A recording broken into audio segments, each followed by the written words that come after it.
Hello and welcome to the Real Life Alexa channel. My name is Alexa. This is Real Life, and I didn't post on Saturday, but I have a very good reason not to. I made an executive decision that it was just not going to happen. I was on vacation in England. I live in the US, so a long way. I was with family, and my day consisted of waking up in a hotel, spending several hours in a car, going to an Everton football match, and then spending many more hours in a car, heading from the uh, Merseyside down to about an hour outside of London.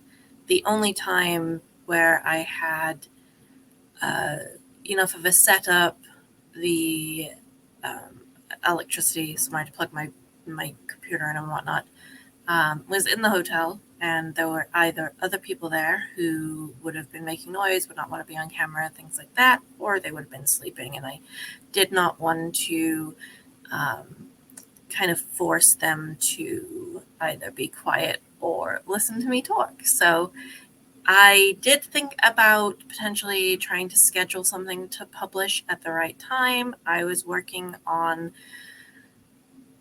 figuring out. I've been having technical issues. I've been trying to download a program to do video editing, testing them, things like that. And essentially, the program that I was trying to use wasn't working, and Windows won't upgrade to 11 on my system because it's quote unquote too old or whatever, doesn't have some specs. And so I did get a tip to try a different program. Obviously, I've been Googling and looking into a few different ones. So for future, definitely looking to try and get a few things created and have them ready so that if I need to, I can upload something so it's on time. Keeping to my self-decided schedule. But my trip to England was really good. As I mentioned, I did go to an Everton game, and for the first time in 14 games, we actually won, which was really, really nice to see them win in person. I do not get to many. Obviously, living in the US, it's a very long way to go to see games. I have been to several of the stadiums in the UK. I do enjoy going, and Goodison is always amazing as a Blue to go to. But it's always amazing to see the traveling fans when we have a road game. So I've been to several stadiums outside of Merseyside as well. And it was just a great day. I went with my uncle, who is the person who sort of introduced us to the Blues, my sisters and I, and my nephew, my 13-year-old nephew. It was his first game as well, and I was just really excited I could share that with him. His eyes were just huge, looking everywhere. The stadium has pictures of legends painted on with some of their stats, and he quite quickly noticed that Dixie Dean had scored way more goals in less games than the person next to him on the stadium. And forgive me, I forget who that was, but we were talking about Dixie Dean for a while there. And he was watching the crowd. The Gladys Street end had a whole bunch of new flags in it, and it was just amazing to watch. We were in the upper Gladys Street, basically one row from the back, but it's really amazing to be able to see everything and see all the crowd and how they participate and lift the team. So we did get another 2-point deduction. I think that you will not find an Everton fan who does not agree that we have been mismanaged, and we agreed to the rules. I think the issue is the inconsistencies and the way that everything Everton is being subjected to is new. And yeah, it sucks to be first. but there's no rhyme or reason, at least no published rhyme or reason to what they're doing. So it does get very frustrating to see other clubs not be punished. Or in the case of Nottingham Forest, their breach was double, more than double, or more than, it's double what our first breach was. It's more than both of our breaches combined, and yet they got less points deducted. So it's very inconsistent. I think that is the biggest thing that a lot of people are not getting is there are going to be some people who say we shouldn't be punished at all. And that's an opinion. We were mismanaged, and the profit and sustainability rules are meant to try and avoid that kind of thing. And they're supposed to avoid, administration is the worst thing. To what I understand about it, it's sort of similar to bankruptcy, and having to be taken over and fixed, I suppose, is a way to say it. So very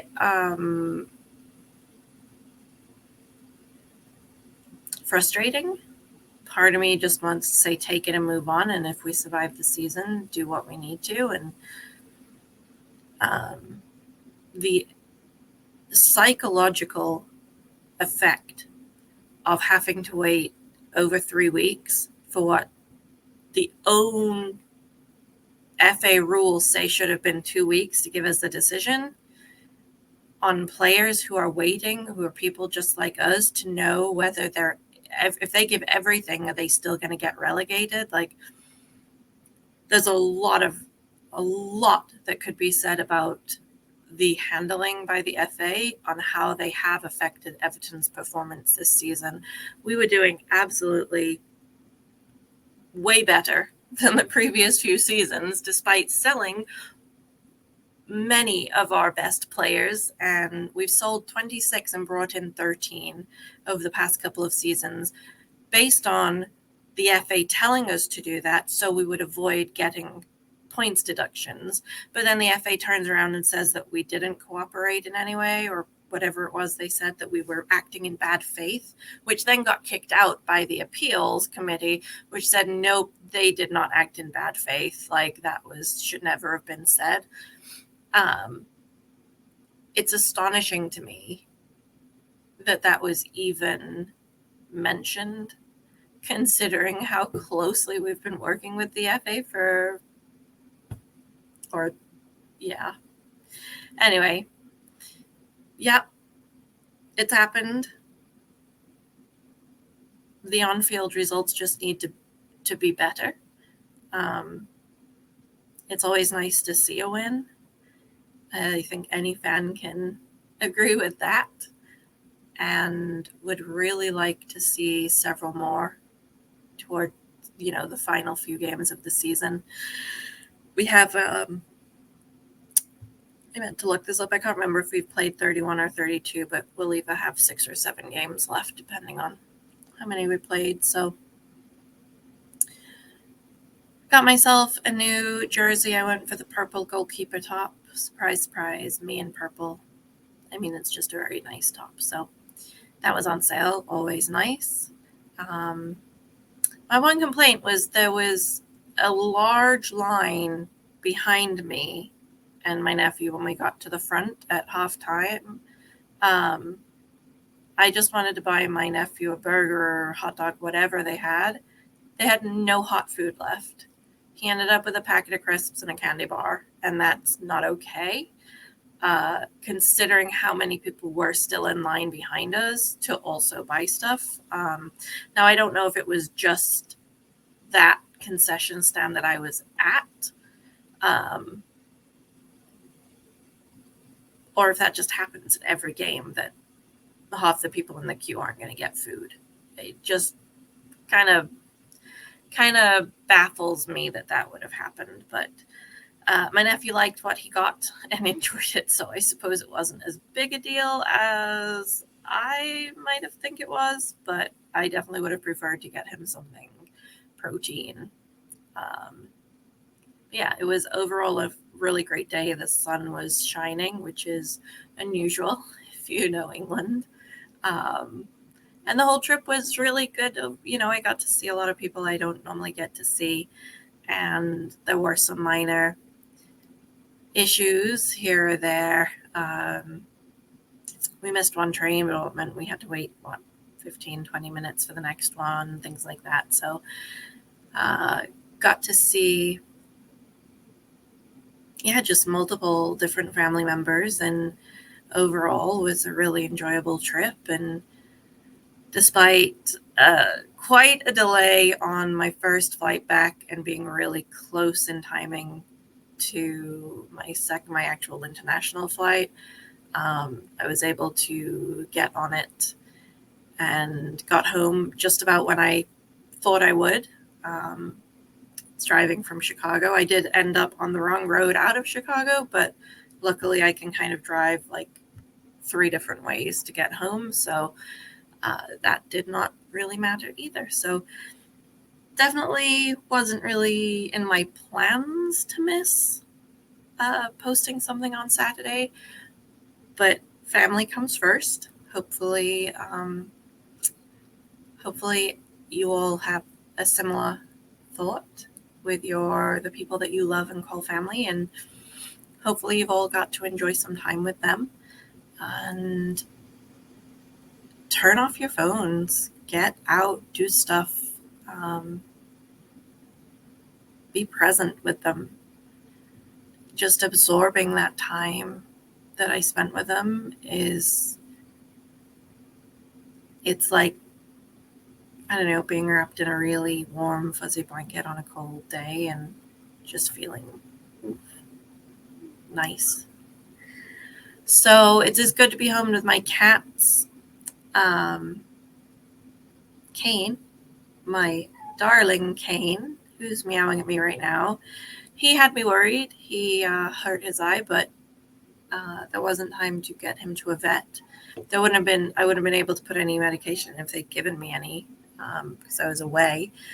His eye is looking much better. It looks almost back to normal. So I think he gets allergies. So whenever mine are really bad, I see his eyes getting a little bit itchy, and it's always his left eye. He closes it and just sort of winks at me.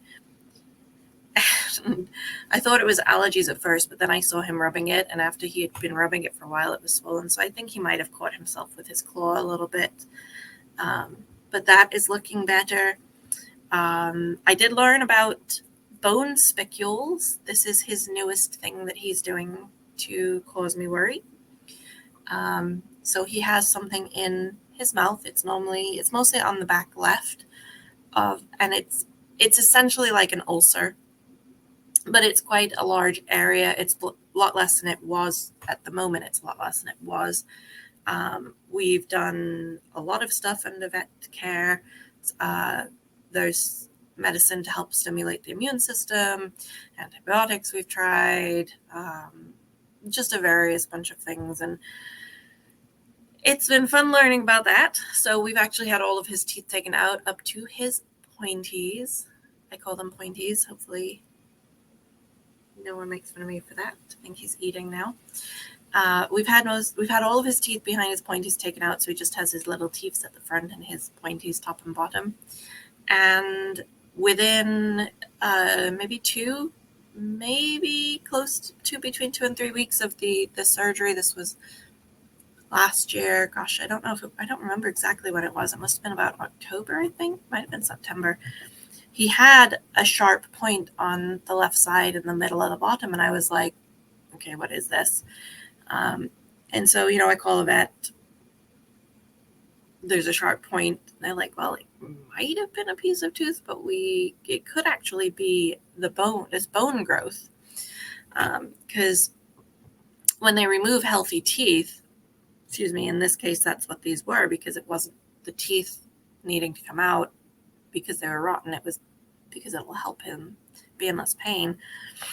The bone has to heal itself. And so it grows new bone, basically. So I had taken him back. They checked it. They made sure it wasn't a piece of tooth. They'd removed it, and it was healing up really nicely. And it's been several months now. It's April. And about 2, maybe 3 weeks ago, I was sort of checking his mouth, which I do every few days to see, how well he's doing. And I noticed something white, and I was like, what is that? So I poked at it, and sure enough, it is this thing again. And so I was Googling it, and they are called bone spicules. I hope I'm saying that correctly. It's Spicules, bone spicules. And they are just that, bony growths. They are just growing in the wrong direction. It could be that as his bone was healing, he ate kibble and it knocked a piece, and it's growing up versus, in line with the jaw, whatnot. There could be a bunch of reasons why it's growing the way it's growing. I was Googling some more. Now, it can end up falling out by itself. It could be there and cause no issues. Or if it ends up causing issues, I may have to take him and get him back. So because it's only been a little while since I noticed it, we have to go back to the vet in a few weeks anyway for annual stuff. So I'm going to see if it will fall out on its own, this one, and not traumatize him by being left at the vets all day, because he's not a good traveler in the car. He gets very nervous. And then second, he is definitely a mama's boy who likes his house and doesn't like to be outside it. So stressful to take him to the vet for all involved. You might be wondering why I mention this, but this is this cat that just likes to make me worry. And of course, both his eye and this bone spicule, I noticed them right before my vacation. And so all vacation, I have little cameras that I like to, they'll do motion detection, and I can watch them live, or they'll take pictures and notifications. So I kept pulling it up every other day, and I was looking for little pictures of him walking around to see if his eyes were like both open, and definitely caused me a lot of grief. But Monday, I think it was, there was a perfect shot of him face onto the camera, both eyes completely open, looking normal. So I was very excited to see that, and I've been home for over a day now, and he's doing better. So all of that worry, excuse me, I'm still very tired. All of that worry, and he's okay, which, rationally, he's going to be okay. But worry is not always rational. So we just have to remember to be kind to ourselves, be kind in a way that would be to others going through whatever, and definitely take a deep breath. And if stuff doesn't go quite to plan, just try and face it, right? One step at a time. Definitely harder to take that advice when very tired and done for the day. But that's when you have to give yourself and the people around you even more grace, and really just take a deep breath, a few more, and then a few more, and then even more, and just keep breathing. So overall, fantastic week for me, and this is real life. So Everton, points, family, bone spicules, and ulcers. Welcome to a week with me. All right. Well, if you made it through, thank you so much. Maybe drop a like, subscribe, leave a comment. And as always, be kind to yourself.